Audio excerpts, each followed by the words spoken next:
Hey everybody, this is Mustafa Ali, and you are listening to Pro Wrestling for Life.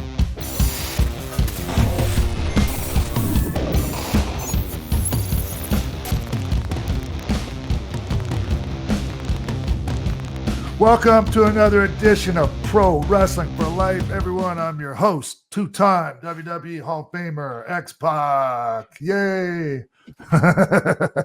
And joining us right now is my co-host, Nick Hausman. What's up, Nick? Hey, Sean. Welcome back. I'm very excited about this week. We've done a lot of really great episodes so far, but like knowing what is in store for everybody here today, I'm really excited to let this one out into the world, man. I'm very proud of the work we got coming out this week. Yeah, well, why don't you let everyone know what's in store for them? Maybe I should, Sean. I think I'll do just that. How about this? After we finish the news talk here up top, we're going to dive right into a conversation Sean had with an old friend of mine, but a new friend of his, somebody who's definitely shown some tributes to Sean in the ring, and that's WWE Raw Superstar Mustafa Ali. A great conversation between you two. You don't really know each other, but obviously there's like an affinity there. And we also get to, of course, hear him talk about, what he's doing at the moment, the matches with Ricochet, the deformation of Retribution. It's a very expansive conversation, Sean. Yeah, I mean, there's a lot of things we talk about, and also dealing with, creative, lack of creative satisfaction, or maybe that's not the right way to put it. Like when you're creatively stifled. Sure. There's a lot of frustration, like when you really, really care and you really love, doing this, man. Like when you don't get that creative satisfaction, man, brutal. But anyways, yeah, it was really good talking to him, and also we had Wade Keller on the show. Yeah, absolutely. Wade Keller, who is a friend of yours. I had no idea you guys were so close. We're going to go back into the Wayback Time machine here. We're going to go to like the earliest days of you in pro wrestling. Wade Keller, about the same age as you, was also in the business at that point of covering pro wrestling. And you two go off on this wild journey together. And we were only going to get like a 20-minute snippet. But man, I was so intrigued by how close you two are. Like, what a cool story you guys have had to tell. Yeah. Well, I mean, it's not like we talk to each other all the time, but we have that bond from all those years. And so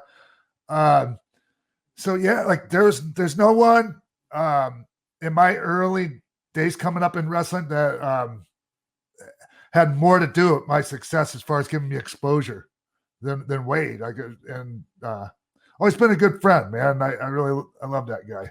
And so I'm glad we could have him on, talk a little bit. Absolutely. Yeah. I really, really like that part of the show. I mean, and look, and it doesn't stop. We got one last segment at the end too, of course, before we go to the outro, the latest game show segment. And, I've got this box on my desk. That's a 1997 Titan Sports World Wrestling Federation trivia box here. It's got nothing but like 500 trivia questions. Sean's going to go head to head in 97 WWF trivia with none other than OG Kevin Gill, who, like, we start with Ali's like a friend of mine, Wade's like a friend of yours, but KG's like a friend of both of ours. And it's a wonderful way to wrap up this cornucopia of pro wrestling today. Yeah. And that deck of trivia questions you got there has some real humdingers on it. It does. I actually kind of thought that, like, because we're doing more with the Patreon now, right? You go over there, you get a watch along. We got the watch along last week with the 1-2-3 Kid versus Razor Ramon. We're going to do the hair versus hair match. So go subscribe. You get more content from the show over there. But maybe just like a 97 Titan Sports trivia day, we just welcome a bunch of like the fans on, and I can ask them questions, or they can compete against you. Yeah. In 97 trivia. That sounds like a blast. Sure. Oh, dude, sure. Like an hour of this, I'd be, oh man, like a little kid. Anyway, so we got a lot going on, guys. Let's get right to it here. Start off the show. News you can use. News that'll leave a bruise. Let's talk about Adnan Virk. This guy was only on Raw for maybe 2 months, had a background at ESPN, and it was just announced that he and WWE are going to be parting ways. First of all, he didn't make it sound contentious. He said it was just the grind of the schedule turned out, to be too much from him. But a lot of fans, they were pretty aggressively after him, too. It kind of just felt like a matter of time from the moment that he kind of hit the airwaves. I don't know if you had any thoughts on on Adnan Virk's time with Raw not working out at commentary? Not. I don't have a lot of thoughts on it, to be honest.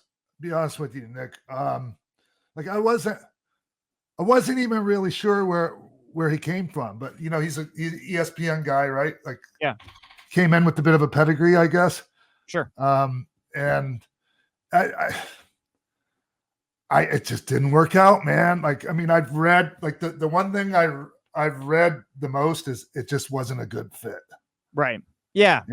And I don't know like how much prep like he had, how much practice or whatever, like getting in the booth with other commentators or like Michael Cole coaching him. Or, like, I don't know how much of that he went through before being, thrown out there onto live television, Yeah, and that's the thing is like, because I've had friends that have worked in commentary. I actually just released an interview over at Wrestling Inc. with Rich Bocchini, who used to be the SmackDown lead commentator.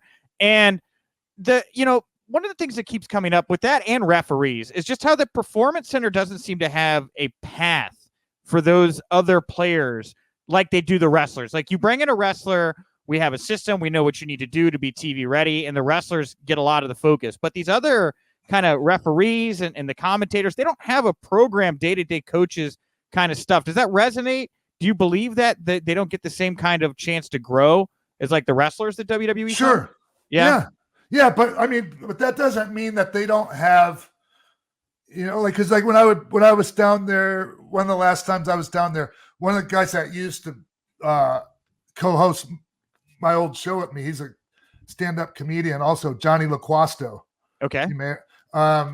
He was down there and he was helping get, I can't remember who the hell it was now, someone ready in the booth and like helping them with reps and just, I just remember so it's not that they don't have it's not that, it's just the system's not in place like it is with the in-ring talent, but there are things there, they got a booth there and they,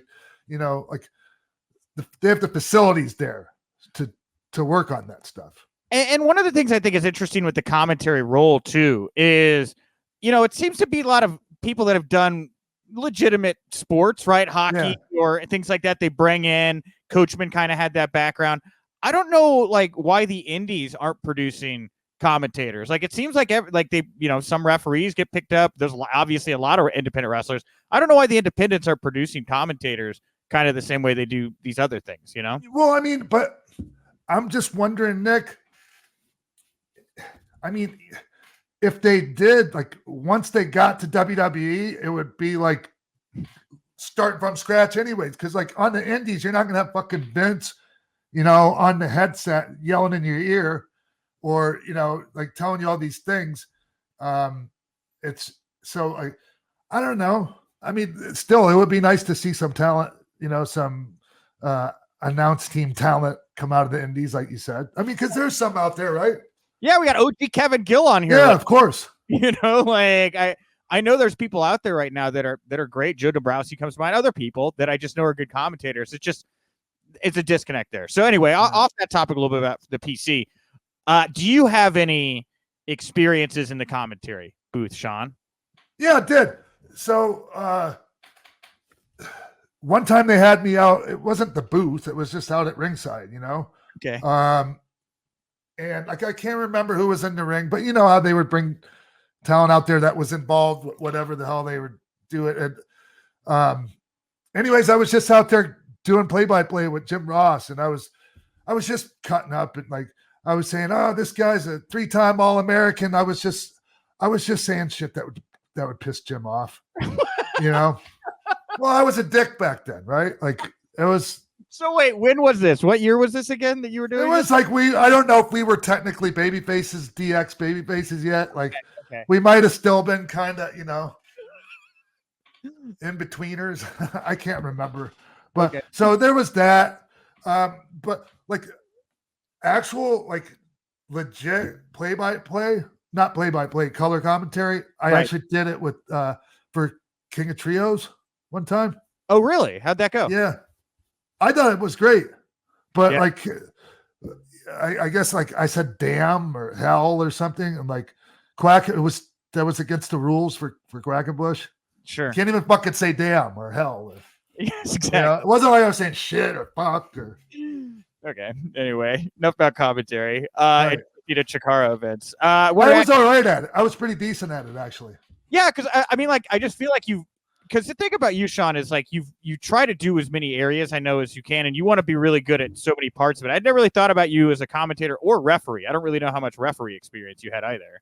I started out refereeing. Yeah. Yeah, on like really like bootleg outlaw shows before I was even trained in wrestling. Yeah. Okay. Yeah, but that's it. You haven't really. That once you were a wrestler, though, there was no more refereeing after that. I refereed Psycho Sid versus Razor Ramon, where I cost Razor the belt. That's right. I remember that. Yeah, and also I refereed like who the fuck was it? Oh, this guy named Bill Damiana versus Matt Riddle at a Monster Factory show for like it was like a submissions match or something. Anyways. Okay. I gotcha. All right. Hey, somehow they talked me into it. We'll get Corderis or somebody on here sometime. We'll just go deep down the referee rabbit hole. Yeah. There was a couple John Cena items. First, John Cena looks like he might be wrapping up the Peacemaker filming in Canada in time to make it to the first SmackDown in front of fans again, the big July 16th show. It's going to kick off their return to touring. 2 days later is Money in the Bank. First, like, what do you think about John maybe coming back? What do you want to see from John Cena at this point if he were to come back and do anything in WWE? I don't know. I mean, like recently, like he's been like whenever he's been around, it seems like he's been trying to help elevate others. I mean, am I wrong about that?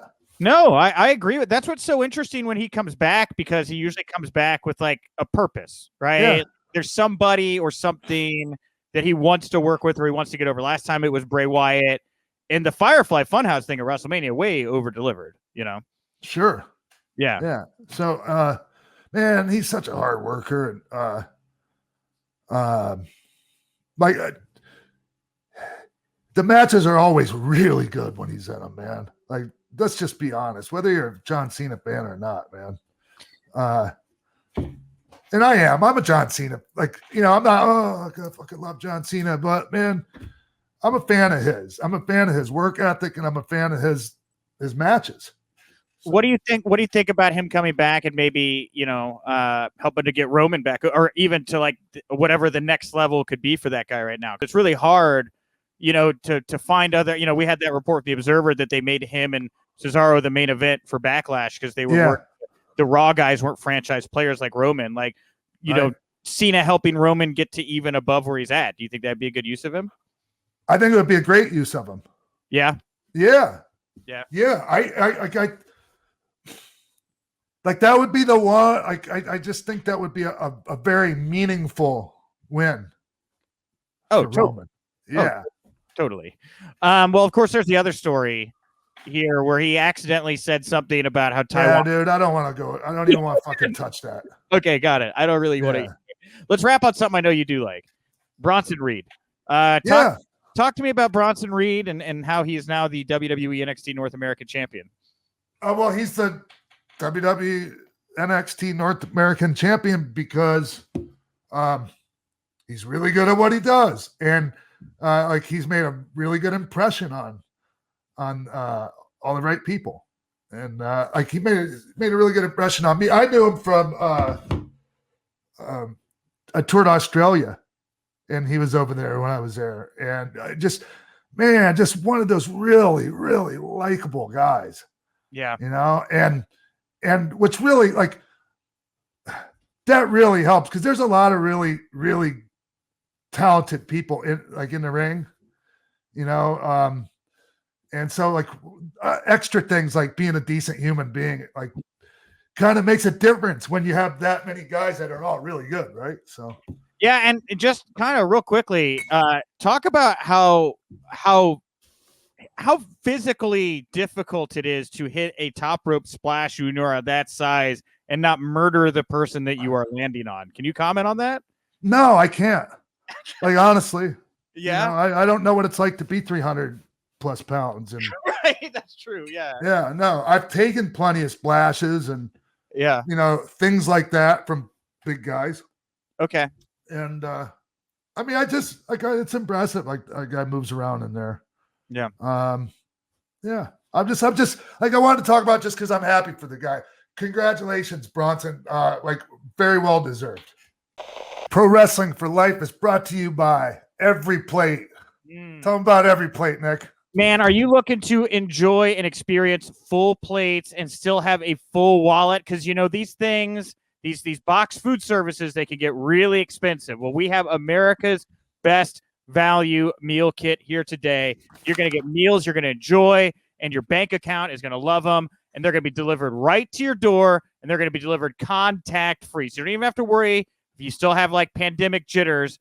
Don't worry about it. You're going to get the box. It's going to have everything in there. And, man, I was so impressed with the packaging of this. They had the dry ice at the bottom. They got fresh packaged sealed meats. And then on top of that, then there's a barrier, and there's just a cart of fresh produce. And you get to take this produce and you get to take these meats, things that you maybe never get to work with. You get to create new meals in your home. I had a blast doing this with my girlfriend. I don't know if you could tell, Sean, but I really like to cook, and I thought this was a really fun experience getting to bring Every Plate into my house. Oh, yeah, for sure. Hey, think of it this way, Nick. One meal from Every Plate is the same price as 1 cup of coffee. That's hard to believe, right? Every Plate dinners are the less expensive and more fulfilling alternative to takeout or delivery. More bang for your buck. Getting dinner on the table daily used to be a challenge, Nick. Now let Every Plate plan, shop, and deliver everything you need to cook a delicious meal at a delightful price. Yeah, absolutely. And guys, if you're looking to impress a girl, this is the way to do it. So, I mean, if you like how good the meals tasted, and you did, and what you did with the money and the time you saved, and what recipes came in the box, and which was your favorite. If you like having great food, this is the box service for you. I was, again, 100% very impressed by it. And Sean, I think we have a special here if people want to try Every Plate at home. Yeah. Try Every Plate for just $1.99 per meal, plus an additional 20% off your next 2 boxes by going to everyplate.com and entering code ProWrestling199.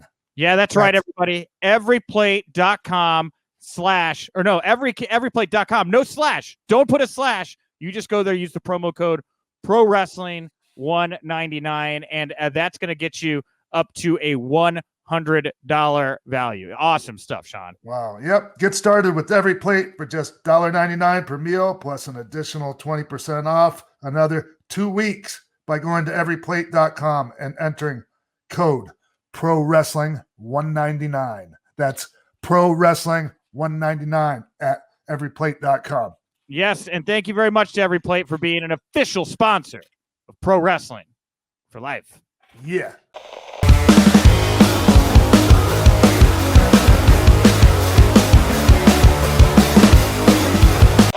Welcome back to the show, everybody. Joining us right now, Mustafa Ali. Mustafa, I've been wanting to have you on the show for a long time, man. Thank you for coming on. Yeah, thank you for having me. I know it's been a while, but I'm glad we can do it. Yeah. Okay, everyone. This is take 2. Yeah, we won't talk about take 1. Yeah. I didn't turn my phone off. Anyways, Mustafa, hey, you just now coming to the end of Ramadan, right? Ramadan just finished. Can you talk about being a pro wrestler during Ramadan?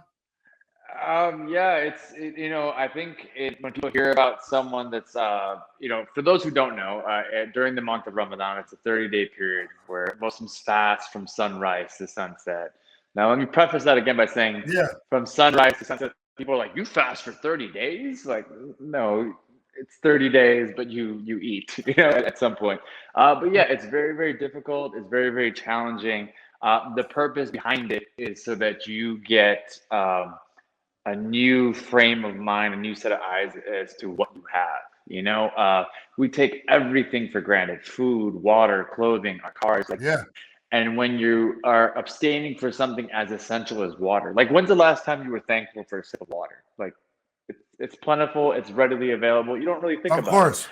But when Yeah. you're not able to have it and you're going hours and hours and hours and you're competing or you're going to your job or you're taking care of your kids, like all of a sudden a glass of water, that's like gold to you. So, towards the end of the day, you get this empathy and you get this understanding of like there's millions of people across the world that feel the same thirst that you feel right now, but you're going to get the sip of water. Like, it's fact. You, Nick, everyone knows you're going to get the sip of water, but there's millions that have no idea when they're going to get the next sip of water, and they're literally dying of thirst. Once you get that clarity and that understanding of what you have and what you don't have, all of a sudden, all of your complaints seem very minuscule. So that's the purpose behind it. To answer your question, yes, as an athlete, I've been doing it as long as I've been wrestling. I've been wrestling about 17, 18 years now.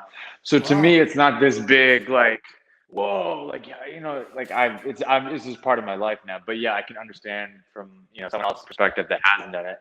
It's hard, because I keep up with my training. I'm still a father. I'm still a husband. We're traveling. And then, especially this year, Ramadan had fallen right when I was doing this thing on Main Event with Ricochet. So I was competing with no food and no water because I would have to break my fast after the match because sunset wasn't until about 8:15, 8:20 in Tampa, which is when Monday Night Raw starts. So Main Event is taped before us. So I was out there dry without a drop of water in me. I was going to ask you, like, so what is it like? But obviously, like, when you do anything without water or food, man, like, I mean, I guess the energy level and everything, man, right?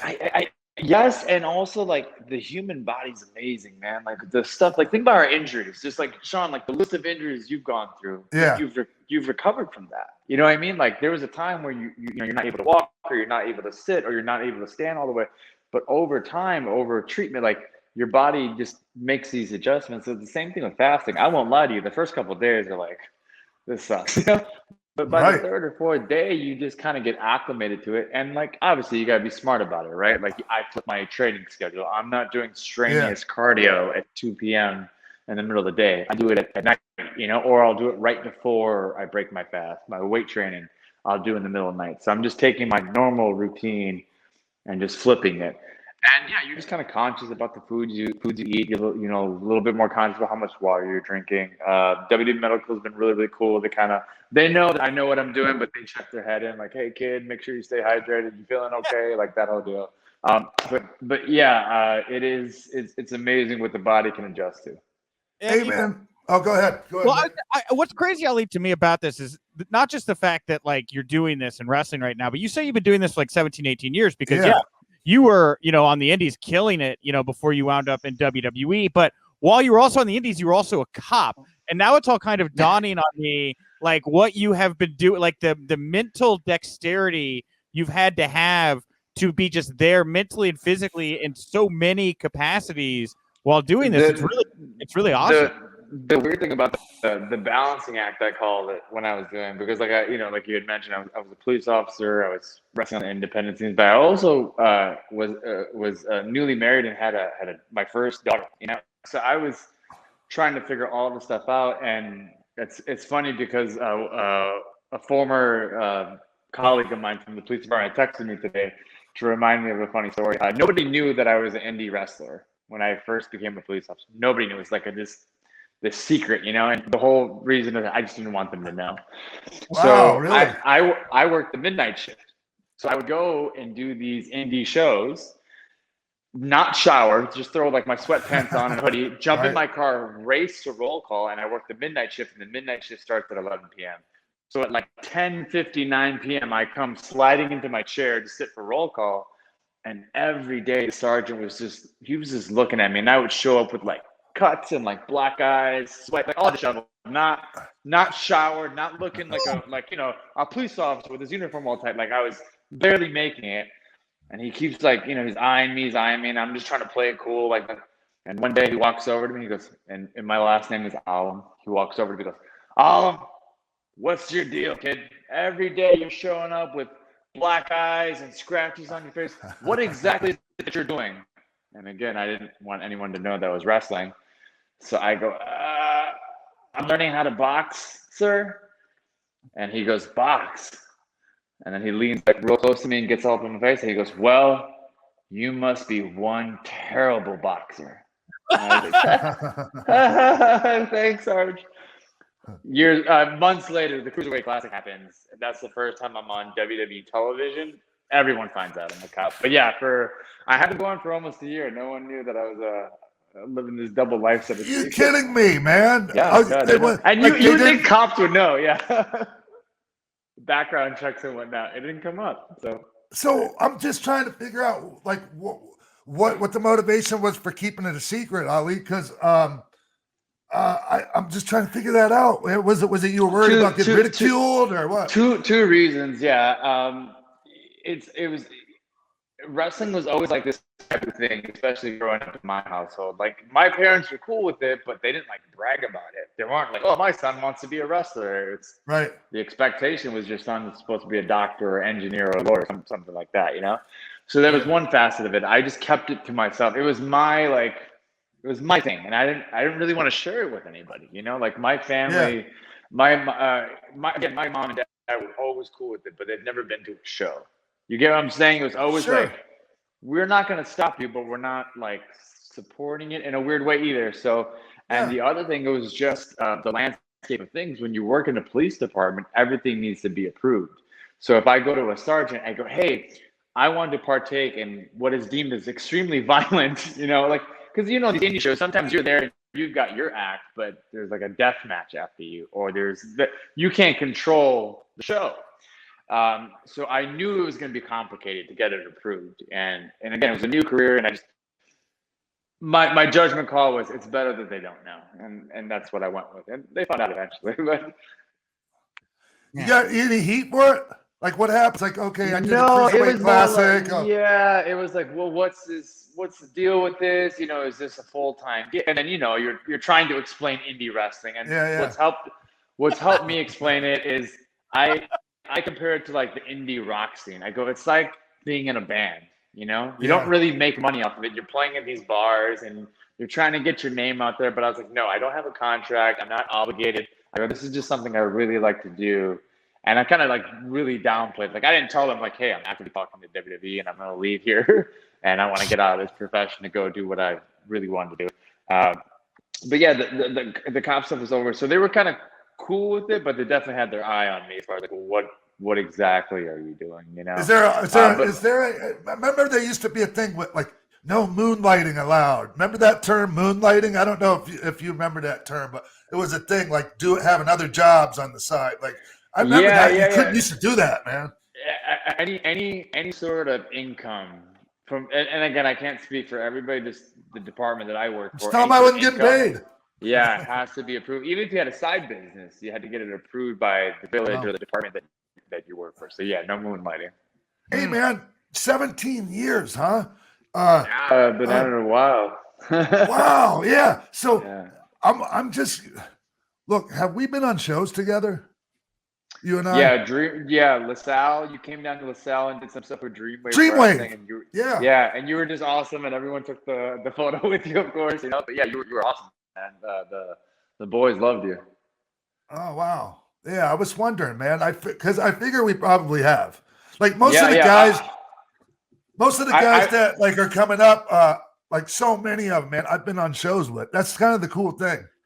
You know, about the guys these days. I think that show in particular, like I had like some sort of knee injury. So I was helping run the show that day. It's like the local company that helped me type of deal. It was a great company too, by the way, Ali. Yeah. We had good money too. The guy that was backing us had some money, so we were able to bring in guys like you.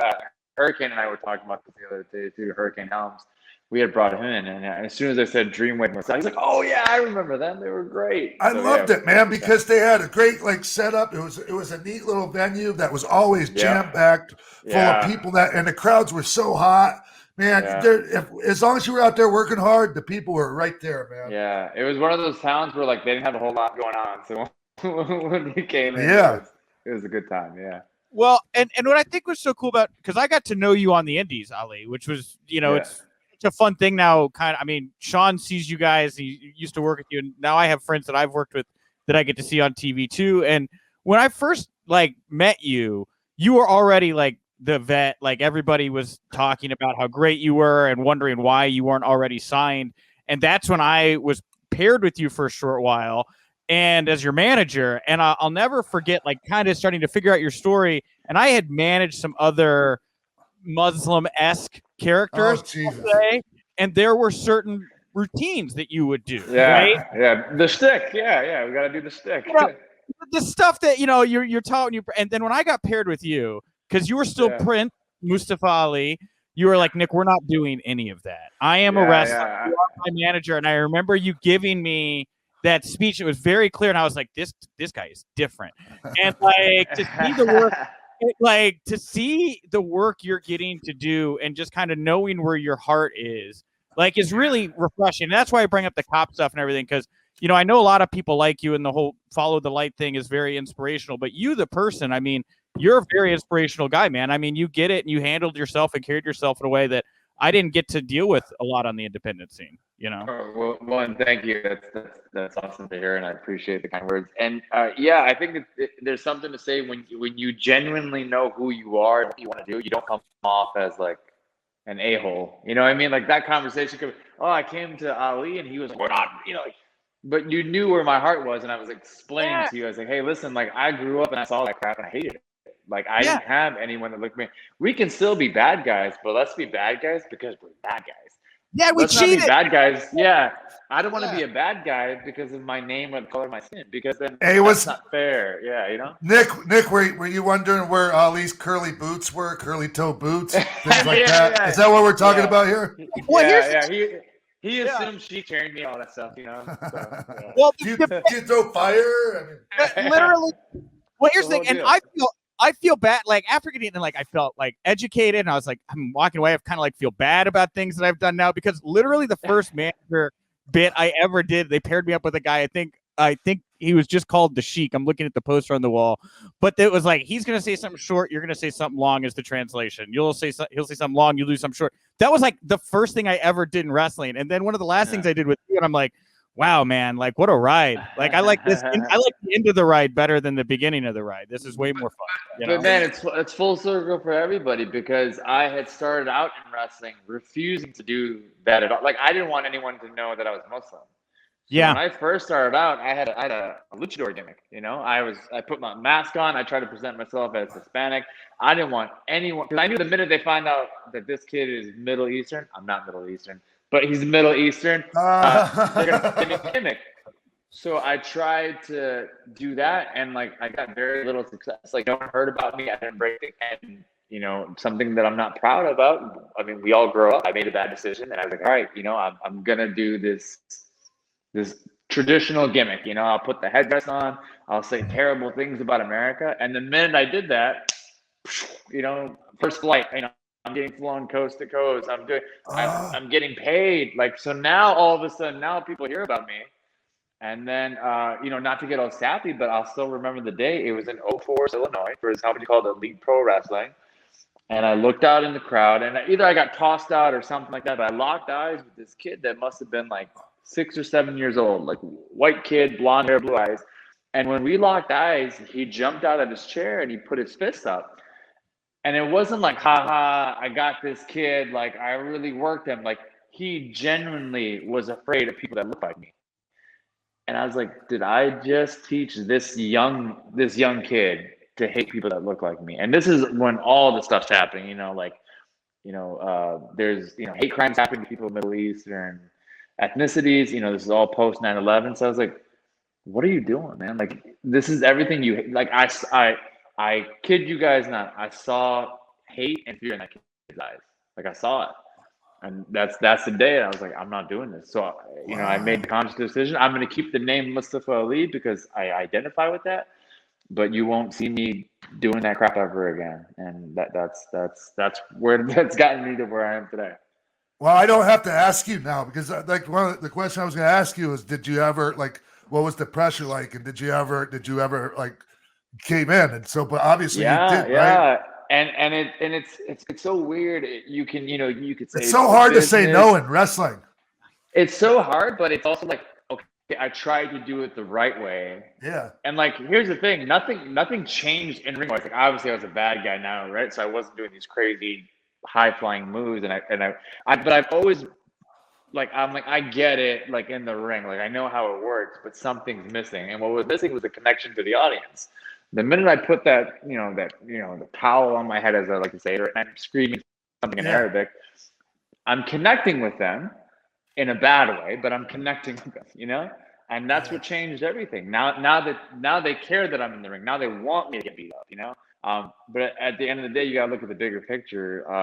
My kids go to school now.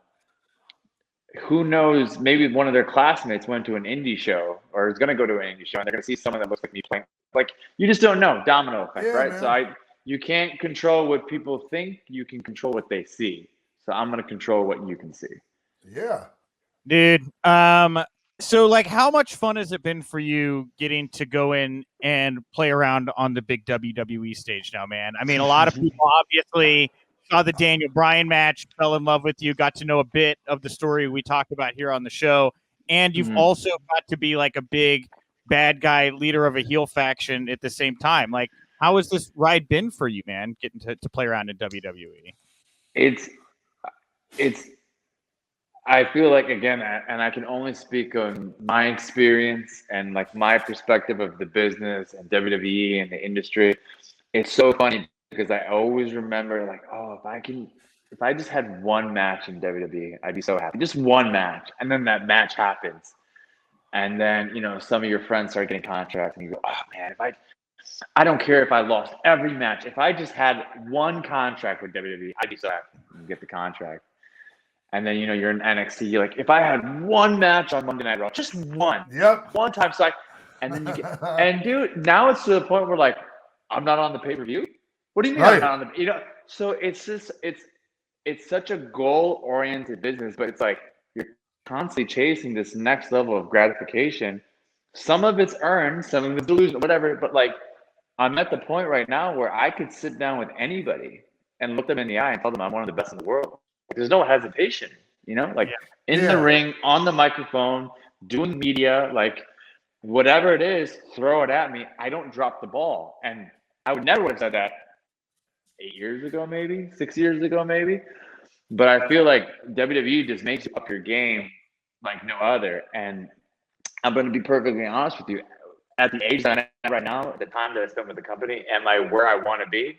Absolutely not. I feel like I'm supposed to, here's the camera. I'm supposed to be way up here. You know what I mean? But I'm not.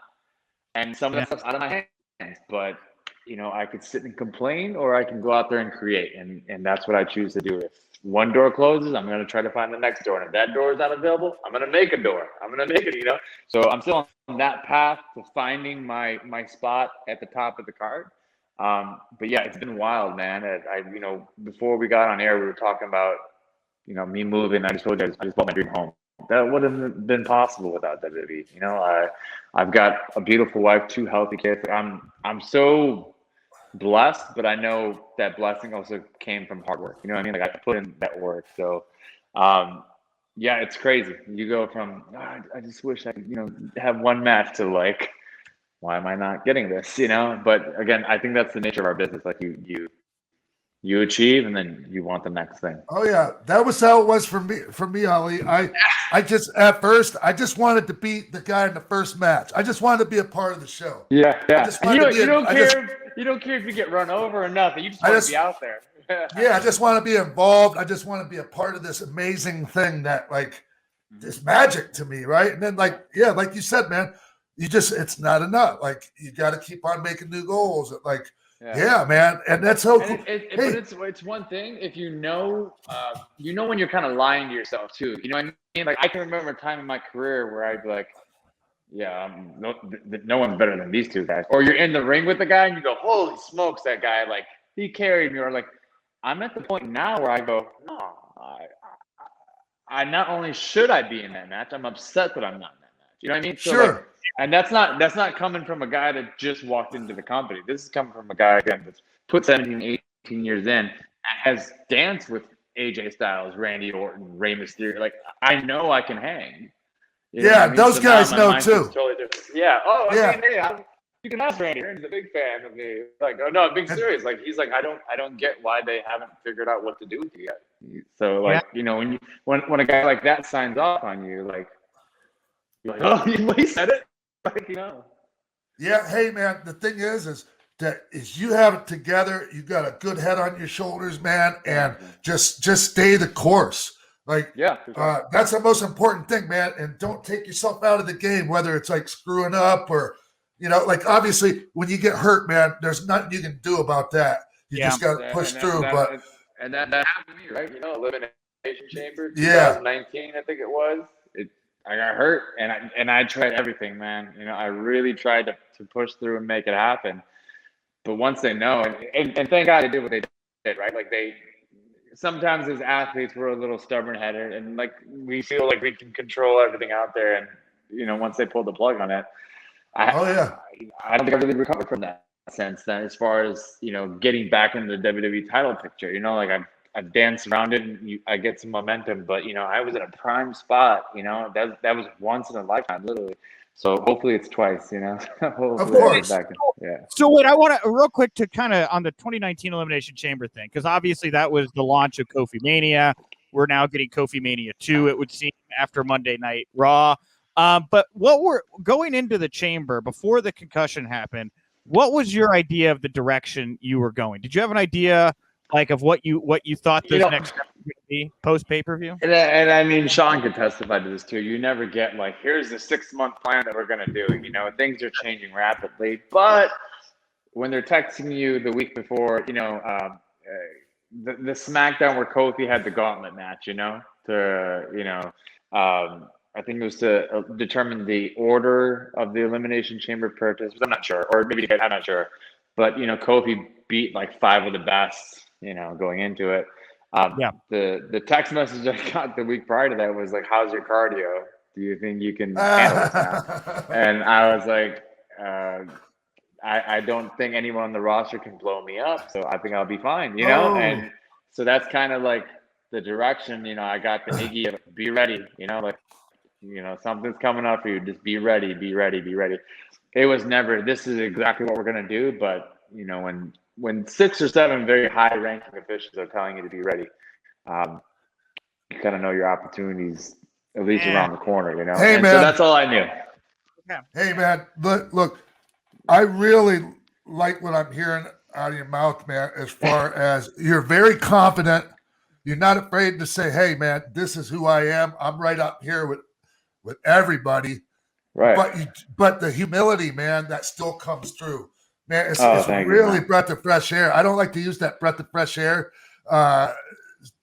term too much, but it is. Yeah, man. Thank you, Sean. Man. Yeah, I dude, like you've got people that know you and then ground you, and I have this one on all the things that have happened with my career and you know the ups and downs. The one thing that always sticks out in my mind is something my wife said.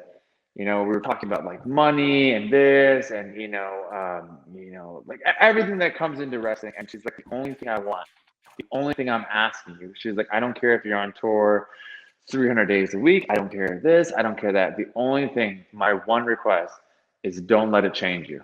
Don't let this business change you. She's like, I love you and like the way you look at the world and how you treat people.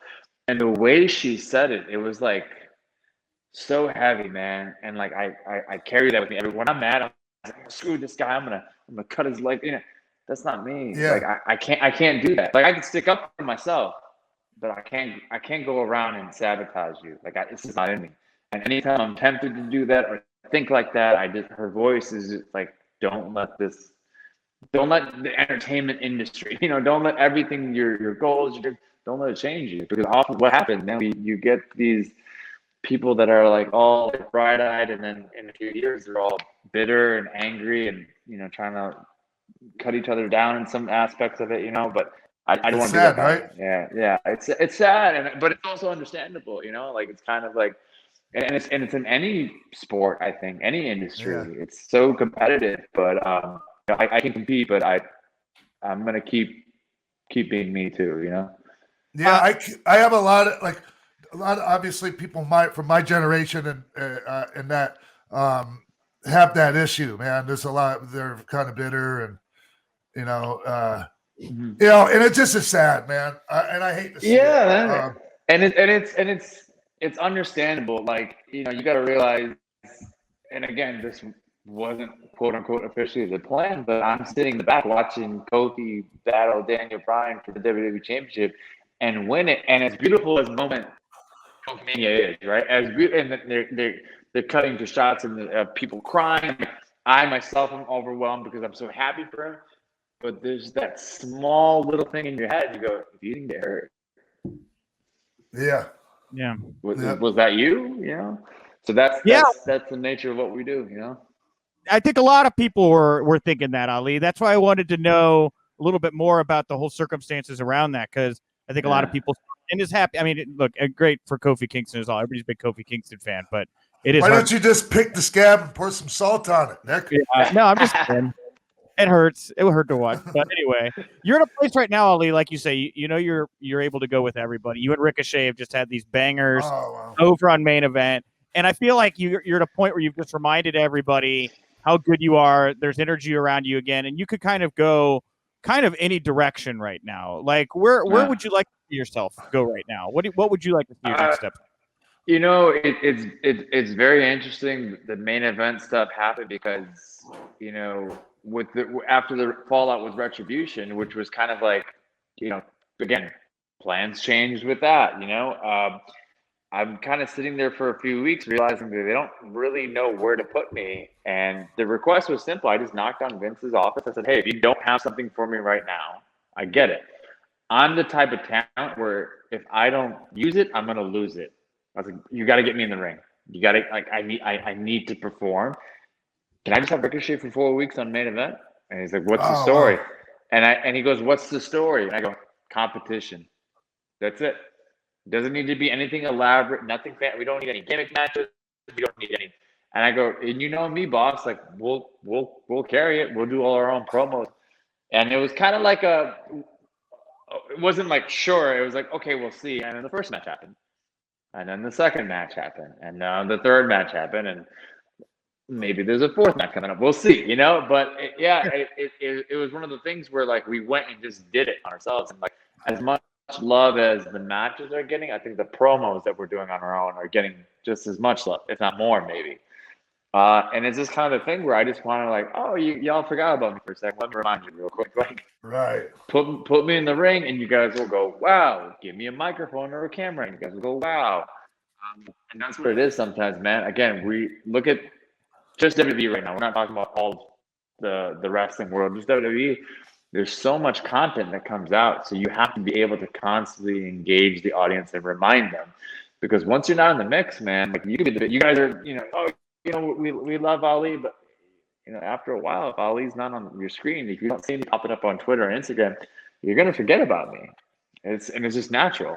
So that was just my way of like staying relevant, like you guys said, reminding people just who the hell I am, you know? Yeah. Hey, man. Hey, I don't want to get too much into the Retribution stuff, except to just compliment you, man, on your work on that. Like, no, hey, look, man, they gave you something, and you did the absolute best you could with it, and you did some really good work on the mic, man. Really good. Thank you. Yeah, one of the, you know, and it's not sour grapes. Obviously, I feel like the vision, the plans always change. Something's given to me, and I was like, oh, surely we're gonna go this way, and then it doesn't. And you know, the biggest, again, not sour grapes, but the thing I wish I could have saved it, made it a little bit more presentable, was if we just explained to the crowd who we are and why we're here. And I remember I cut this promo where I explained why each member had these names and these masks. People are like, why do they have such, you know, I'm looking for the right term here, such questionable names, you know? What are the reasons for these names? And I had delivered this I thought profound, like, oh my God, we get it. the reason that I gave the members of Retribution these names and these masks is because I wanted them to feel what I feel. I wanted them to have a funny name, and I wanted them to be judged by how they look. So I gave them masks. I gave them names, and look what happened. You people ridiculed them. You judged them. You put them down, just like you did to me. And I remember like presenting this and like, oh, surely this is gonna like make TV and like save the group. And it was just like, yeah, I got great traction online, but we never got to tell that story on TV. So now you just have these guys with masks and guys and girls with masks and names. And that, and Sean, and you know, and I'm directing to Sean because he's been in the ring and he knows. But Sean, you know, it's all about the why. Why are you doing the move? Yeah. Why do you come out with this jacket? Why do you do this gesture? Like, if the crowd knows the why, then they care. If they don't know why, they don't care. So that was my Retribution hang up. That was my one thing I wish I could like let us say why, and I don't think we ever answered that question. Like I said, man, I thought you what they gave you to work with. I thought you did fantastic. Hey, man, can we talk about your style, your in-ring style? Sure. Yeah. I mean, it's very emulated by someone, and it's not me. I mean, I see some similarities, and I'm not talking about Ali. I'm not talking about like, and dude, I'm grateful, man. It's an honor to have someone like you with your talent. You know, come on, man. You know, hitting the X Factor and all these different varieties of X Factors. Just it makes me feel really good, man. Yeah, man. But more than just doing some, it's like there's some similarities in your style, because here's how I see your style. Like, obviously there's a junior heavyweight, like high flying aspect to it, but there's more main event style. Like my friends and I called it main event style, with main event psychology, and just it's more integratable with the bigger guys. You know, it's not. Am I describing it right? One, it's a huge honor for you to describe it as that, but two, I think, you know, not to pull the curtain back too much, but I think if you see some of the matches I have, I get put in certain positions because the higher ups are saying what you say. They go, well, we don't know, this guy needs a little bit more grounding. Put him with Ali. Yeah, he'll get the main event styling, as you said, done. Because here's the thing, man, WWE is loaded with talent. Loaded. And like everyone's like, who's the most underrated? Like, no one's underrated. A lot of people are underutilized. Yes. Once you figure out what I'm good at, you put me with someone that might lack in that department, and then that's how you elevate each other. You know, like, so I think that's where the magic comes from. And you know, and you're wrestling for that audience, you know. So when I'm on 205 Live, there's certain type of match structures that are expected. But even then, I was like, well, we can do the high flying stuff, but what's this? That's the number one. What's the what and why? What's the story? Yeah. What's the story? You know, and you know, people were like, you know, let's work a body part. Okay, but why? Like, you know, like, why are you going after my leg when my finisher, I use my arms? Wouldn't you want to go after my arm? You know, like I'm that guy. You know, where I'm like, and sometimes it might be a little bit annoying because some people just want to put something basic together and go out and do their best stuff. But I always ask the why.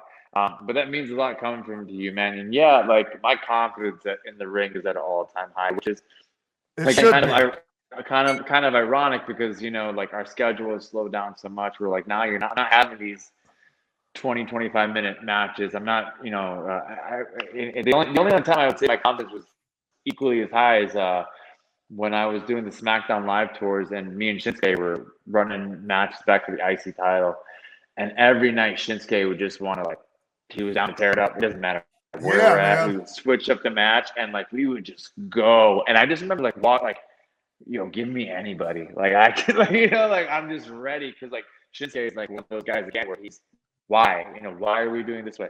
And he's never a guy that wants to, like, quote unquote, run it back the same way. You know, he always, every night, every time, just what else can we do? What can we change? Like, you know, like, and sometimes up there he would just go a different direction and like, okay, we're going this way now. And that stuff was fun. And I genuinely miss, that's the one thing I miss about touring is just getting in the ring and trying different things in front of a live crowd. how do you stay sharp? Like, because we were always working, man. Like, we didn't have to. Like, I'd never have to go practice in a ring my whole career once I started, for the most part. Because we were always sharp, man. Like, and like, do you feel like? Oh yeah. How do you compensate for that?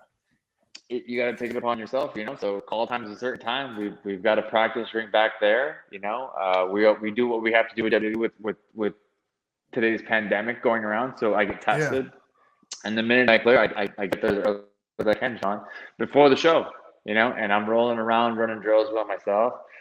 Also, what kind of pushed me to do that was I unfortunately tore my PCL late last year, and into the beginning of this year.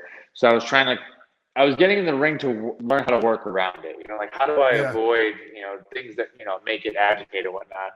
And I'm very, very fortunate, man. Like, the knee is a lot better. The tear is very, very manageable. I'm not in nearly as much pain as I was before. And that's all thanks to getting in the ring and trying to figure it out. Because, as the older we grow and, the injuries, pile up, you kind of have to figure out what works, what doesn't work, or what agitates it.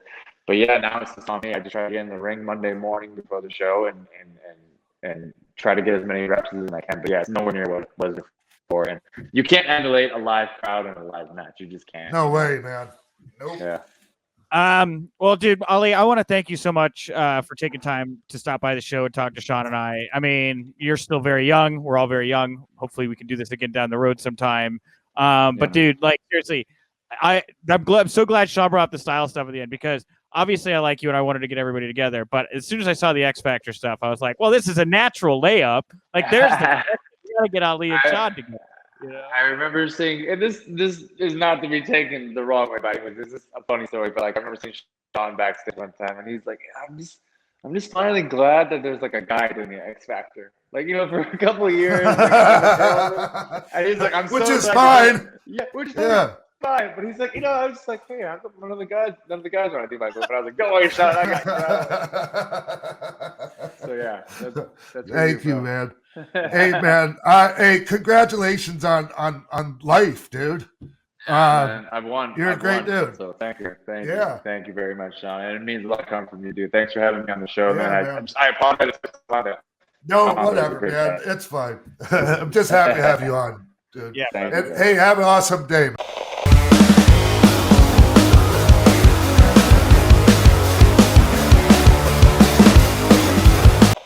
Welcome back to the show, everyone. Just the retrospective segment.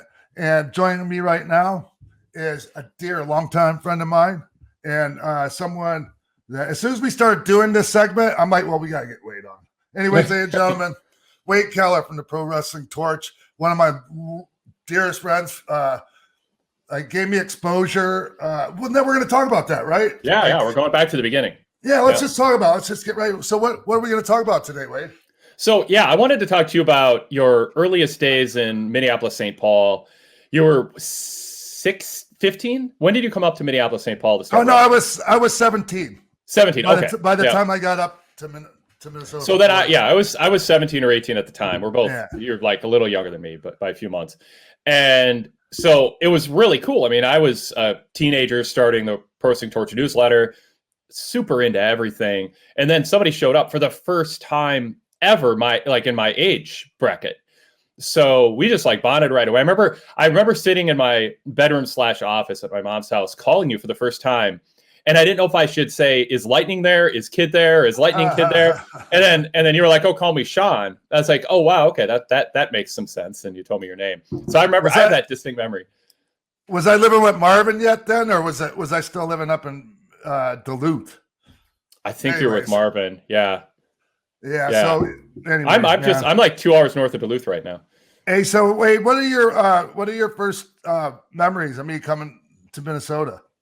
Just the rope. It was George's and Fridley, and then we might interchange and call it Ropers and Fridley because they changed their name. But this small nightclub off the Mississippi River, in just 5 minutes north of downtown Minneapolis, roughly. Yeah. About 5-10 minutes.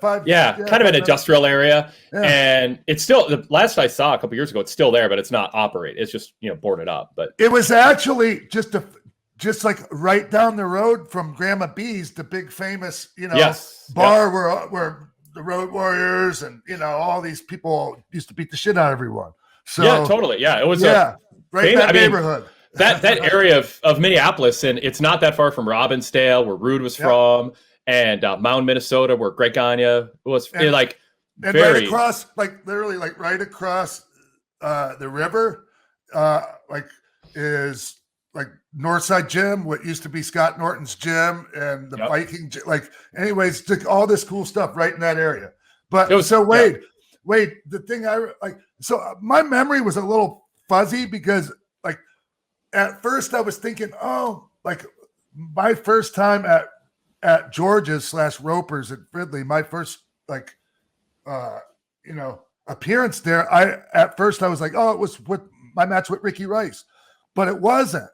It was I made this appearance, and there were some kids that they were kind of almost backyard wrestling type guys, like Crusher Crossin or something like that. Anyway, I did a weird little segment with them in the ring, but I didn't feel good about it because I was a real trained pro wrestler, You didn't look like it, but you were, right, yeah. So there was that little thing, but mainly my strongest memory of that period is coming out to the ring, and I was wearing Wellington Wilkins Jr.'s yellow and black zebra type stripes with the tassels hanging off them.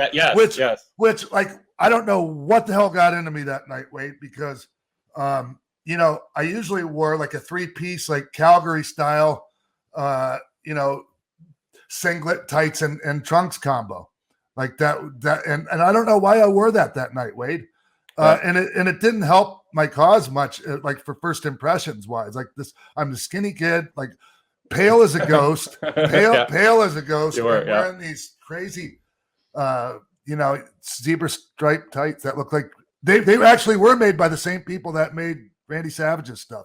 Oh wow, Michael and Tony. That totally brings back memories of that now. Yeah, I remember your first ring gear. I mean, because to get the setting, I mean, Roper's or George's and Fridley, it was a nightclub. It was not a high-end, super popular. You'd hear it on the radio stations, come out to George's on Friday. It wasn't like that. It was kind of a dive place, but it had a basement to change in. So there's this whole basement that was just the locker room. So I have a lot of memories there talking to Tom Zink, hanging out with him. And who was the trying to think of the luminaries who traveled through there. I mean, I met so many people. Adnan was Sheik Adnan. Sheik Adnan, there. Yeah. There was a lot of people coming in and out of there, Wade, big names. I remember one of my first times there, Jimmy the Boogie Woogie Man Valiant was there. Yep.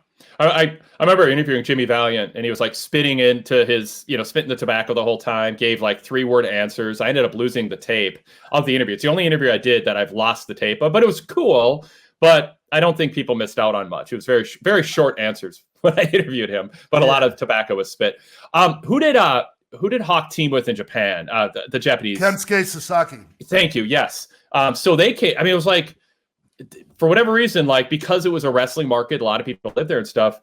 People came through, but I mean, the attendance was reported at 300, but it was probably more 60 or 120. No, wait. Most of the time. Wait. Okay. No, wait. It was every bit of 300 people in there. Every bit, Wade. I promise you. All right. That is no exaggeration. Now, Ray Webby used to say there would be 700-800 people. Maybe that's what I'm thinking. That was bullshit. I met cool people who I know to this day. It was the hardcore fans of the Twin Cities. That's where they would go because they knew, it just the late 80s. It wasn't an indie boom period yet, but it was the beginning of an indie boom period. And there was this buzz. It's pre-internet. AWA still existed. Yeah. But we were PWA was kind of doing better than them almost, in a weird way. Yeah. Derek, I mean, but it was almost a feeder system, kind of like NXT is to WWE. It was sort of not a friendly one, but a feeder system to the AWA. A lot of guys, a good handful of guys got work in the AWA. Ricky Rice and Derek Dukes, the Top Guns, got some work in the AWA. Jeff Warner went there. Larry the Butcher Cameron. Who am I? Obviously you and Jerry Lynn were the most distinct memory from there. Ricky the Prophet Rice, though, was he was the star of that era. He was the headliner, the champion. He worked in Calgary briefly. Do you remember that story, Sean? He went up there and then ran home, just ran home from Calgary, like it wasn't for him. Yeah, He's from Edina. He's like a yuppie from Edina. Yeah, after like 5 this. After like 5 days, I think he just in the middle of the night just grabbed his bag and ran 500 miles home. And there was a weird little I don't know, like an express from Minnesota to Calgary, right? Yeah, I almost went there from Minnesota. Yeah. But they just closed down.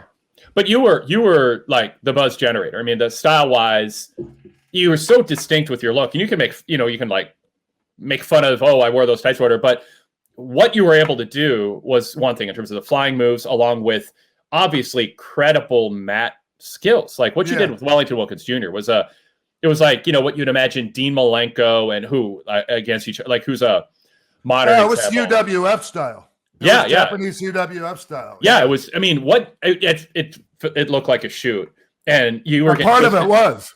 Yeah, he was twisting you into knots, but there was respect there. And I was kicking the living shit out of him. I just talked to him a couple of months ago. And, did you? Yeah, we were talking about that. Yeah, he was so much. He had so much strength on me. There was not a lot, like I was at his mercy. you were taller than him, but yeah, it seemed like he could stretch you and was stretching you. But it was clear you weren't like crying like a baby. Like there was mutual respect. He wasn't just trying to like humiliate you, and you were holding your own, but he wasn't going at 100% trying to snap your limbs or anything. But it was fascinating to watch. But it was your matches with Jerry Lynn that just like jumped off the radar and made both of you worthy of national acclaim. But wait, my big memory is getting into the ring, standing across from the match that kind of put me on the map. There was my match with Ricky Rice. Yeah. Okay. Yep. And I remember seeing you sitting by ringside, like vividly remember you with your camera and everything. Yeah. And I remember everyone laughing at me, and then we did a couple of things, and then I dove out onto the floor, and the people went fucking apeshit, Wade.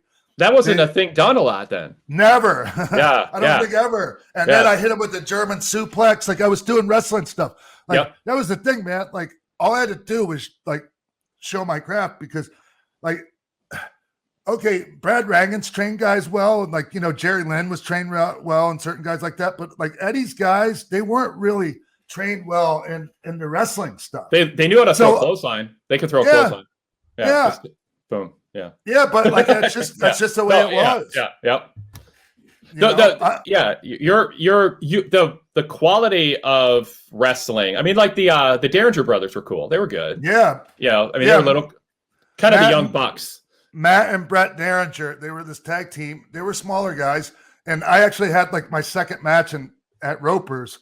It was either second or third with Matt Derringer. I believe that. Yeah. It was the same night that Jimmy Valiant was there. Okay. It was the same night that William was there. But and they were like the Young Bucks. I would compare them to the Young Bucks.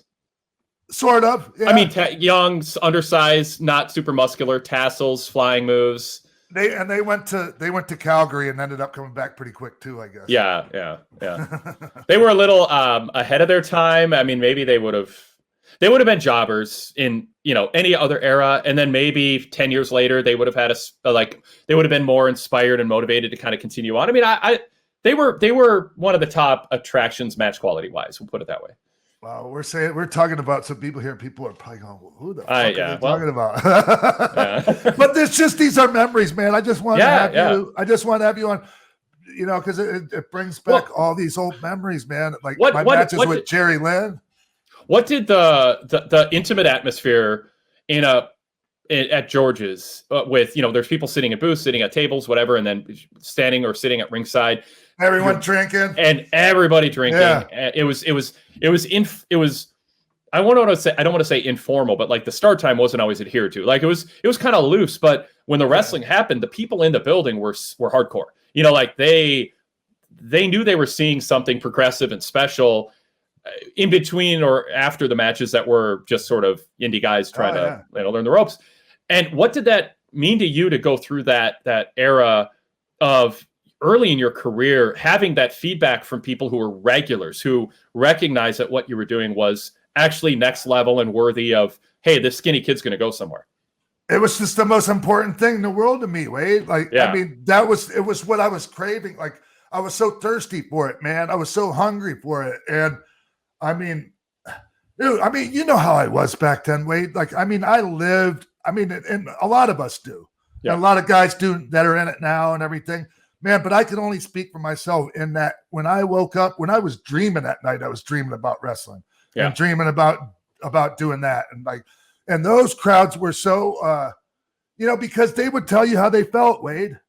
Yeah. And they always, pretty much always seemed to approve. And it felt great, man. Because they would shit on stuff if it wasn't very good. They would laugh. I mean, they appreciated hard work. Yeah. Because you have guys like Ravishing Ronnie would be on the card too, hard workers. But you remember him? Yeah. The only guy I couldn't have a good match with. What about Raging Red Tyler?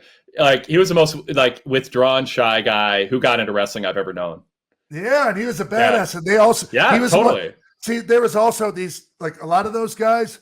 You remember this guy that used to set the ring up? His name was Ron Peterson. He was also a boxing promoter. Yeah. So on the boxing cards in Minneapolis, sometimes you'd see Red Tyler. Mm-hmm. They were supposed to be doing jobs, but they were so tough. Sometimes they would win. Ricky Rice won. Yeah. Well, and what was great about George's is, and again, later Ropers are the same thing, just to remind people, they changed their name. But the thing that was so cool about it is it was right out of a gritty movie. The characters that came through were so authentic. Ron Peterson, the boxing promoter, and the just weird mix of people who decided to try to become wrestlers. And then you had people like me, this, skinny 16-year-old aspiring, or 18-year-old at that point, journalist, doing a print newsletter at the pioneering stages of wrestling journalism, as opposed to just, magazines, playing along with storylines. And it was just this conglomeration of all these different things that would sort of define the 90s. And, but it also was a callback to the 60s, 70s, and 80s. I feel like this overlap of the future, but I got a firsthand experience, the grit and the con men, the Ray Webby types, the Eddie Sharkey types, the Tom Zink types, it was just such a awesome mix of what you'd made see Wally Carbo would be there with Al Darusha. Everybody, people just you never knew who was going to show up. And the AWA had this rich history. And then you talked about the neighborhood being such a big thing. People just lived. I'm trying to think did Kurt Hennig ever show up there? I know I saw him at other places. I don't think he came to George's. So he might have came there with me once after I was already working for Vince. Yeah, but I don't think so. I remember Mick Karsh. Mick Karsh was a regular there. He also did a wrestling block, did some AWA ring announcing for the AWA in Las Vegas on ESPN. And I always remember him sitting downstairs, and when somebody would come downstairs, he was old school, so he'd go kayfabe. Right. If somebody who wasn't on the show would wander downstairs, and I had, I'd never been around that atmosphere before, so it just like you. It was like this immersion into this world that you adapted to super quickly. You felt like you belonged there. I sensed you were this 17-year-old kid, and you were like, this is my world. These are my people. Yeah, man. And I ended up, I felt like Jerry and I ended up being the top guys on those shows. Yeah. And we felt like it, and we felt like we earned it. And the people accepted us as that. Totally. And it was a really great deal. There was a we pride were in the that land we were of seeing. giants. We were in the land of giants, right? Yep. It was still a pretty good sized locker room, right? Oh yeah. So, Jeff Warner, Larry Cameron, Ricky Rice was bigger than you guys, just physique wise and height similar. And the Derringer brothers are small. Tommy Ferraro was he's the Tommy Dreamer of ECW in the sense of the heart and soul of that building, who wasn't probably going to go anywhere else. But man, did he? Have you talked to him? No, but he's still around. Good. I hear from other people that have run into him or whatever, but people like Tommy Ferraro, I think Tommy might have gone to Calgary for a second too. I think so too. So Tommy Ferraro was this guy. He was older. He was for just starting out wrestling. Yeah. But he was one of those Northeast Minneapolis guys. He was smaller. He was 5'9", 200 pounds ish. Yeah. But he was a badass, a legit badass in Minneapolis, with all those other guys you're talking about, that were legendary in in Minneapolis, like locally, Tommy Ferraro was right up there. Like Tommy Ferraro worked at Grandma B's and like got in a fight with Pedro Morales, Peter Maivia, and like Billy Robinson all at the same time. Wow. Yes. Yeah. He held his own too. Like some people say, oh, he won the fight, but like, whatever. But like just the fact that he went toe to toe with all three of those fucking guys at the same time.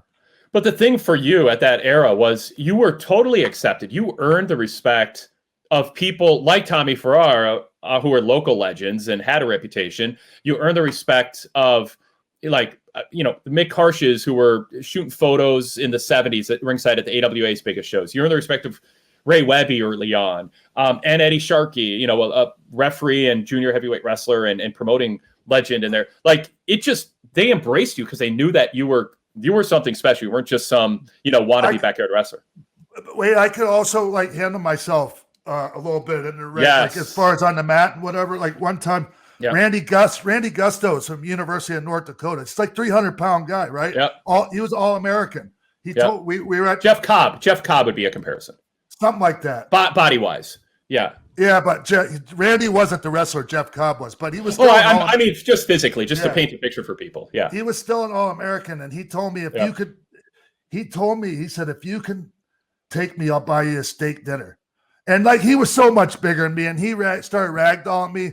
Yeah. Anyways, I snuck a leg lock in on him, and he screamed and fucking. I mean, I got lucky, like because like if he knew what he was doing, if he wasn't just a wrestler, like I don't know if I'd have been able to get that on him. But but I mean, guys, I hate to sound like that. Like I almost pat myself on the back, but like they respected me like that. I could take care of myself too. For a guy my size. And that factored into my coverage of you too. I mean, I knew that you could handle yourself. I mean, you were deceptively tough in a world of just like muscular guys. You would be able to I used to get all kinds of fights in Minnesota when I was scrappy. that age. Oh my God. I had this chip on my shoulder because I wanted to prove I could hang out with I could run with these guys, some of the fights I got in, some of them were me just trying to be a tough guy. Like I just hit somebody. Anyways, whatever. I think the statute of limitations has run out on that. It's silly.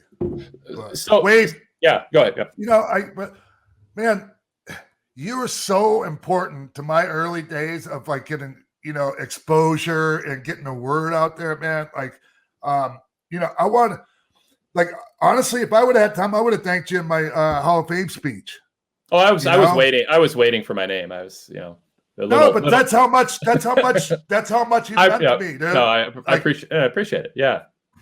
So hey, you and I know. You know what I mean? I mean, and you've said it before publicly, and covering you was a big thing for me too. I mean, like being able to be energized and excited about seeing a progressive wrestling style that was going to be the future of the business, and to see it as a teenager, to cover it up close, to have access to interviewing you and watching you and shooting your matches at ringside, and having somebody in my peer group, age-wise, like that was huge for me. I mean, I didn't feel, it felt like I belonged more, even though I was never trying to be one of the boys. You know that. I was always, I knew what I wanted to be and where I wanted to be. I never wanted to work in the wrestling business. I was a journalism entrepreneurial guy who loved wrestling. I wasn't someone who aspired to work in it. Never once thought that that'd be a job I wanted to do. But being around your passion you loved wrestling the way I did, but you were tougher than me. I would just, I mean, it's like similar body, polar opposite toughness in terms of, I'm not going to punch anyone and not get punched back and knocked out and hit my head on a sidewalk. But to be around you at that time and see your passion going that way, and to be able to follow your career all the way to like Joe Pedicino's Global Wrestling Federation and ESPN. And that was Joe reading about you in the Torch. That's right. Would people have, eventually discovered you? Of course, you were that good and that passionate and that determined. But I think the fact that Pro Wrestling Torch, the newsletter I was doing, was based out of Minneapolis, and I'm going to these shows, and it's one of the things I could do early on that was like firsthand reporting on something that I felt mattered people, you proved me right by not flopping later too. Right. You know, I mean, I was touting what you and Jerry were doing, and Jerry, I think, is one of the top 20 wrestlers of his generation in terms of his total body of work over 20 years, 30 years, 25 years, whatever. And he's maybe one of the top 5 wrestlers, U.S. based, to not earn $1 million in a year in the last 30 years. I like my respect for what Jerry does in the ring is fantastic for a guy who never got that big contract. And yet he's got a job. He's still in the business. And he was a big part of helping you, and you're a big part of helping him. Oh my God. Yeah. Yes. Yeah. Huge. But even after I moved on and I was in the ring with the greatest, like some of the all-time greats, right? Like he still was. I still consider him one of the very best I'd ever been in the ring with. I think I sing his praises as historically great as any chance I get without being annoying about it. Because I mean, honestly, his work with Rob Van Dam. I mean, it's just like there's so many wrestlers who made more money than him on national TV whose best matches I would say were against him. I would take a Jerry Lynn match against a dozen top wrestlers, and they had, whether it's ECW, WCW, TNA, whatever, he was just so good. And you were part of forming him and bringing him to you were the type of wrestler who could elevate him, and he was the type of wrestler who could elevate you. So seeing that early on was magical and so cool and so fun to write about and take photos of. Oh, Jesus, Lou. Lula. Anyways, Lula's over here is jumping around, distracting the hell out of me, dude. Oh, damn it, Lou. It's 2021. That's the charm of podcasting, is pets. Yeah. Anyways, yeah, man. I totally just lost all my concentration. Nick, hey, man, come on in, Nick. Hey, yeah, I was just doing this because I was like, what a wonderful 20-minute or so conversation. I did not know you two were so close, and I know Wade has to go be with family and things, but I would love for you to maybe go float over to the PW Torch cast with Wade and talk a little bit more at some point, because I really like this dynamic. I did not realize also how close in age you guys were, and as kind of on a personal note, like finally getting to see some of my friends from the indies that I came up with appear on WWE. Like we just had Mustafa Ali on today. Yeah. Oh, he's great. That I came up in Chicago with Ali.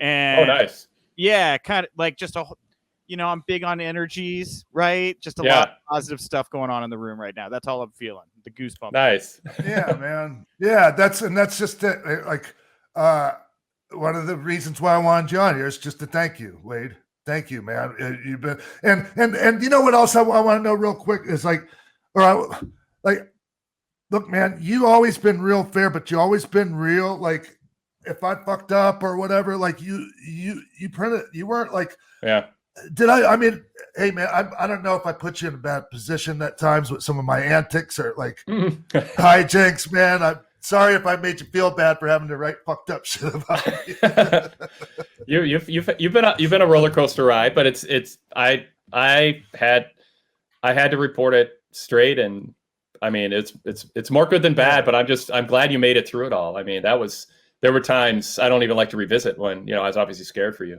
Yeah, man. And so I'm one of those guys that doesn't get mad when I read stuff about it, as long as it's true, man. Yeah, you know what I mean? Yeah, so. No, you've always been that way, and some of the podcasts we've done over the years and interviews are the best because you're so introspective and reflective and honest about yourself, and you're classy but unfiltered, if that makes sense. Like you're just I'll take it. Okay. Hey, Wade. Oh, were you gonna? I feel like we both went for the throw at the same time. We were gonna, I think, ask you to promote whatever you want to promote here, right? Yes. Oh no, I wasn't even thinking that, but sure, yeah, I'll do that. So I this is my time to promote my shit. Can I say shit? I don't say shit on my show, but I think Sean, you swore, so all right, good, yeah. Listen to me. I do like 14 podcasts a week on wrestling. So that's like, I do post shows live, and then they're available to download after Raw, Dynamite, and SmackDown every week. Search Wade Keller on whatever podcast app you listen to. and subscribe. There's a red logo show and a blue logo show. The red is the post shows. The blue is kind of regular podcasts where we talk about a wide array of things. My main website, pwtorch.com. I cover the TV shows and pay-per-views live. We have a ton of great writers. Check it out. Don't go to Wrestling Inc. Go to PW Torch. Forget about that. Oh, wait. Am I not allowed to say that? Whoa, no, you are not allowed to say that. Raj, I don't condone what Wade said, Raj, by the way, if my boss is likely listening to this right now. Raj is great. We had lunch at Mall of America a few years back. It was top secret, so edit it out if we're not supposed to be on record about that. But it was great to finally meet him after all these decades, I can say now. And follow me on Twitter at The Wade Keller, Follow our brand at PW Torch. We have a VIP membership with just astoundingly awesome podcast hosts. I get to work with Todd Martin, Rich Van. I mean, I don't want to start listing names really well, but so if you really want a great lineup of podcasts, check out our VIP membership, pwtorch.com/govip. My plugs into Torch. Are you still doing MMA Torch? Are you still doing MMA Torch? I think if you visit it still will load. But I mean, the MMA Torch we were covering MMA when no one else was. It was like, right. Ken Shamrock. Oh, let's write about that. And it's like real pro wrestling. What would it look like? And then I split off and did MMA Torch just to separate the coverage. But then, all the commercial sites just came in and just, overwhelmed what our grassroots kind of side project was. So I don't do much with it anymore, but I still watch the big fights now and then. Todd Martin and I talk about it every week on the Fix VIP podcast. So he's great. Cool. Anyway. Well, thank you, my friend. I'm glad that we could, have just time together. Yeah, that's fine. Hey, whenever you want me to come on, just, hit me up. I will. Yeah. Just shoot me a text. You're a great, you are a burgeoning host, but a long time, well-established, great podcast guest. So we'll do that again. We'll do that again soon. Cool. Thank you, Wade. Thanks. Yep. Thanks, Sean. Great talking to you. Thanks, Nick. You too, man. Yep.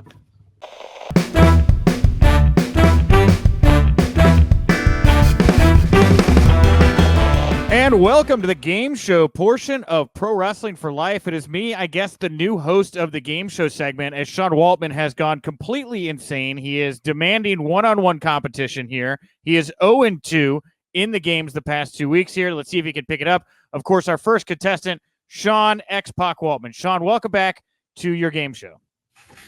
Hi there, Nick. How you doing, man? I'm great. How are you struggling with the losses the last couple weeks? What losses? The losses in the game show. You've lost to 2 people in a row. I don't know what you're talking about. No, Sean, you know exactly what I'm talking about. You have a winless record here in the game show portion of Pro Wrestling for Life. Whatever, dude. All right. I mean, who do you have for me this week? That's a great question. You know what? We usually pick patrons from the Patreon page, and we still very much support that. We'll get back to that next week. But there's somebody I was like, you know what? If we're going to do toe-to-toe, you want some real competition, I'll bring an expert in here. So your competition here today is none other than OG Kevin Gill rocking the Kevin, welcome to Pro Wrestling. What up, though, Nick, and what up, though, Sean? What an honor it is to be here. I'm such a fan of Sean Waltman and his continued output and projects that benefit all of the wrestling world. And with Nick on both sides of the barricade, and with Nick Hausman at the wheel, what could go wrong? Thrilled to be here. Yes, man. See, look, Sean, I told you I was going to deliver. We have Mustafa Ali, we have Wade Keller, and we have OG Kevin Gill now in the game slot. I promised to slam banger, and I hope I delivered on that one. Yeah, man. What's going on, KG? Just doing the thing, Sean. Out here doing commentary whenever possible with my friends at Game Changer Wrestling and other great companies, and doing Get High and Watch Wrestling every week with our mutual friend Ron Funches, a show that wouldn't exist without you. And now I'm there, you're here, and we're all together, and it's fabulous. How is it, man? How's getting high and watching wrestling? As great as it ever was, Sean, in a timeless tradition sense. But it's fun. Wow. In the digital age and the pandemic age, it was just a new way to connect with people and fill that hole in people's soul, to let them just connect and bond with friends and talk hellified shit and learn some stuff along the way. All right. Hey, are you ready to get your ass whipped here momentarily? Oh yeah, and like they did last week and the week before. For full disclosure, I came into this with the private understanding that I was going to get my ass handed to me today. So I'm ready. Nick says no. I think yes. But we're about to find out. I said the opposite to Kevin. I told him that you're getting trampled recently and that he probably had pretty good odds. So he's making it up and don't believe him. Yes. This Waltman kid is due. He's due. I'm telling you. So the game today is a game I've been wanting to do for a while. I was waiting for the right time, and it feels like this is the moment. So I keep this on my desk all the time, and this will probably be a running game every 10 episodes or so. This is an official trivia box from the 1997 Titan Sports Incorporated WWF trivia game. All right. So none of these questions, and this is like I have a brick of these, okay? None of these questions are after 1997. All of them are 97 or before. Each card has 5 questions on it, okay? I do not believe that they are in any degree of difficulty. They're all pretty hard. I'm not going to lie, especially considering this is 20-year-old trivia. Yes, Sean?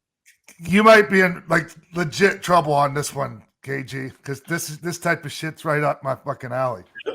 Yes, I feel I was in trouble from the opening salvo, but I will say that sometimes I find trivia questions of this nature, like the card nature, are so specific to like a specific date or things that I'm just like I don't know. Yeah, there's maybe no multiple choice on here. Is there multiple choice on these, or what's going on?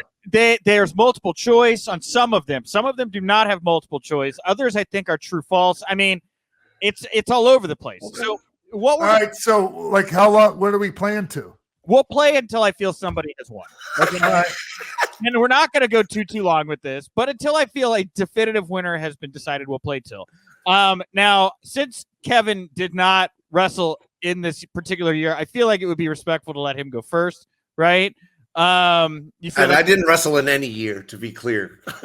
At most, refereed and commentated. So, Kevin, you're going to get to pick between one of these two playing cards. So, which character do you want to be in the WWF trivia game? Do you want to be Hunter Hearst Helmsley, in the old school Kane, or do you want to be 97, 96 Goldust? Who do you want to be? I'm going to go with 97 Goldust. Okay, great. Okay, so KG, Goldust, Sean, you'll be playing as old school 96, 97 Hunter Hearst Helmsley. Okay. All right.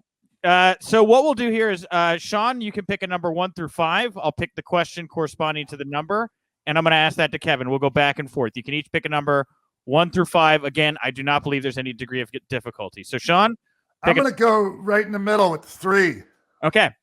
KG, first question. The tag team involved in the final Survivors match at 1990 Survivor Series was A, Demolition, B, Power and Glory, or C, the Bushwhackers. And you said the year was what in that question? It was the 1990 Survivor Series. Demolition. I'm sorry, that's incorrect. The correct answer was Power and Glory. Really? Yep. Oh, that was they were trying to. Okay. Boy, they really tried with Paul, right? Like they were trying to do some stuff, like the Horseman. Because the guy was a hell of an athlete, right? And he had a great 100% look and everything. Huh. Yeah. All right. Well, Kevin, you get to pick a number 1 through 5. I'll ask Sean a question now. I'll go Ichiban, number 1. Number 1. All right, Sean. At the 1995 Survivor Series, one team was Shawn Michaels, Sid, Ahmed Johnson, and either A, British Bulldog, B, Hakushi, or C, Razor Ramon. Oh, shit. Can you read those again? Yes. At the 1995... Oh, I know that, but just the just do it however you want to do it. One of the teams was Shawn Michaels, Sid Justice, Ahmed Johnson, and either British Bulldog, Hakushi, or Razor Ramon. I might have to go Hakushi. You are also wrong. The correct answer was the British Bulldog. Was he a fucking, wait a minute. Yes. The correct answer. When the fuck, why was Sid Justice on a team with those guys? Like, that doesn't make any sense. We'll go watch, maybe we'll do a watch along. We'll go get high and we'll watch that wrestling at some point, I guess. I don't know. I just know what's on the card. That's all. Maybe the card is wrong. All right. Well, you're Sean X-Pac Waltman, and you worked for. I mean, I was there. Like, I was. I was like, if anybody can call on this, it's probably you. All right. Regardless, 0 to 0. We're not gonna live fact check the card in real time. That's not happening. All right. Sean, number 1 through 5. I'm gonna go with 2. Okay, Kevin. Yes. At the 1994 King of the Ring, who was IRS's first round opponent? 94 King of the Ring, IRS's first round opponent. Was it Razor Ramon, Tatanka, or Mabel? Tatanka. I'm sorry, you were wrong. It was Mabel. Poor guy. So no Goldust and Hunter are both at 0. Okay. And what's crazy is both those talents were very much rapidly on the rise in those years. Yep, not now. We're rewriting history. Okay, so Kevin, pick a number 1 through 5. What do you want to ask? What do you want me to ask Sean? I'm gonna go straight to number 5. All right. No multiple choice here. You either know it or you don't. Okay. All right. Where did the 1992 Survivor Series take place? I need the city. You don't need to tell me the arena, but if you can tell me where the 92 Survivor Series took place, you will get a point. Oh, fuck, man. Sean is thinking real hard. Cleveland. Oh man, I feel like I should give it to you. It was Richfield, Ohio. Same thing. Yeah. Okay. So we're gonna give same market. Yeah. Hunter Hurst Helmsley has That's a point good, right? over. Yeah. That was really good, Sean. I don't think I would have had a chance in hell at that. Fucking Richfield was so far. There was like a 45-minute drive though. Like it was like why I was so happy when they finally switched to the Guns Arena. Oh man. Okay. Well, see, this is just like a potpourri of trivia here for everybody, you know. All right. Fuck, So, Sean, pick a number 1 through 5 to go against KG. Number 4. Number 4. Okay, KG, the wrestler who deserted his own 1988 Survivor Series team was, and you get no multiple choice. There are no multiple choice. You just have to know who deserted their 1988 Survivor Series team. Deserted their 1988 Survivor Series team. Yes, sir. Well, I'm going to just go out on a limb and say Sergeant Slaughter. that is not correct. And Sean, I will offer you a bonus point if you know the answer to this. Do you know which person in 1988 deserted their Survivor Series team? Like, I don't know, Macho Man Randy Savage. Man, guys, it was Bad News Brown. Bad News Brown, the man who deserted his team. Sorry about that. No points. We can have Hunter Hurst Helmsley 1 over on Gold. Indeed. All right. Well, let's see. Maybe Sean, if you can get 2 up here, you might put this thing away. So, Kev, pick a number 1 through 5. 3. 3. Okay. Sean, at the 1990 SummerSlam, what animals did Bad News Brown bring to the ring with him? Was it bees, snakes, or rats? Rats. It is rats. Yeah. Yes. He is the Wilfred of pro wrestling. What was that all about? I mean, it just I don't remember the context. I also don't. A lot of questions were raised here by these 94. All right. Imagine, if I may, guys, imagine a world where he had brought bees to the ring. Okay. It would have been a whole different world. I know that Sean's up 2-1. I'm going to give you guys one last. Kev, if you can get one right, then I'll give you a tie and we'll throw it up to Sean. But I think we'll see here. Sean, pick a number 1 through 5. I'm going to go with 1. All right, Kev. SummerSlam 1990 took place at A, the Hartford Civic Center, B, the Philadelphia Spectrum, or C, the Nassau Coliseum. Which one did SummerSlam 1990 take place at? The Nassau Coliseum. That is not correct. Fuck. You know, Sean, where the 1990 SummerSlam was? Philadelphia. It was Philly, yes. You know what? That seemed pretty definitive to me. Sean, you have a win on your belt buckle now. You have a notch. KG, the first victim of the Sean Waltman game show segment. So here we go. Hunter Hurst Helmsley. Up. And then oh wait, I got them wrong in my hand. There we go. That's the pedigree card style. You're done. Oh man, you're done. Kev, thank you very much for competing here today. Where do you want to send people to find you, follow you, support you, all those wonderful things? As always, just check me out on social media at OG Kevin Gill. Check out my friends at Game Changer Wrestling, Underground Wrestling Alliance, West Coast Pro Wrestling, and dignifiedbastard.com, and every Monday night on Twitch with Ron Funches. Hey, one time KG came to Philly and remember that we shot that we recorded that podcast down at I forget the name of that place down the street from me now. Oh man, I used to have it committed to memory. I used to say because you mentioned it recently on a tweet.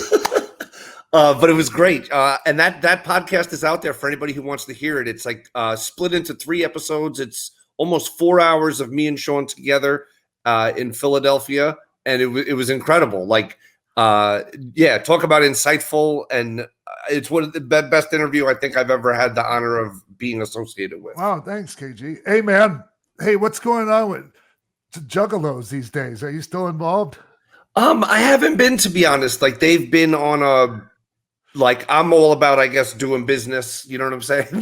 Moving forward, accomplishing things, you know what I mean? So it seemed those guys wanted to focus on things unrelated to that. So I wanted to keep going where I've always been going, you know what I mean? Which is trying to be involved in putting together great shows and putting the commentary down and just help spreading the gospel and that love of pro wrestling, the good parts, the stuff that, man. Like I always say, wrestling brings people together, and Twitter and social media tear people down. You know what I mean? It's like a weird thing, but I just love the idea of supporting wrestling and giving people positive content like this that they can connect with and enjoy and just build their love of wrestling, because that's why we're here. Like, the complaint department is full, Yeah, man. and I want to float this out there before we wrap it up. Like, Sean's on the mend, right? He's going to be getting back. I feel like X-Pac versus Joey Janela is a layup of a spring break main event if we could get it together. Am I wrong, Kevin?